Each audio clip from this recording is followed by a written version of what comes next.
இந்த மூத்த பத்திரிகையாளர்களே எடுத்துட்டு போறது ஒரு கவலைக்கிடமான ஒரு விஷயமா இருக்குது எனக்கு.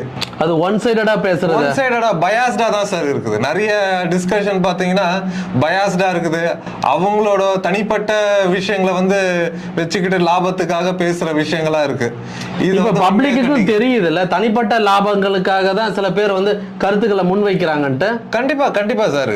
அது ஆப்வியஸ்லி எல்லாருக்குமே ஒரு மெச்சூர்டான பர்சன்ஸ்க்கு இவங்க ஒரு டிஸ்கஷன் ஆகட்டும், ஒரு விவாத மேடை ஆகட்டும், இல்ல ஒரு போஸ்ட் பண்றாங்க பப்ளிக் இல்ல யூடியூப்ல பண்றாங்கன்னா அது தனிப்பட்ட லாபத்துக்காக தான் பண்றன்ற அளவுக்கு புரிஞ்சுக்கிறாங்க மக்கள். இப்போ நிறைய இன்ஃபர்மேஷன் வர முன்னாடி வேணா அது புரியாம இருந்திருக்கலாம். இன்னைக்கு மக்கள் புரிஞ்சுக்கிறாங்க.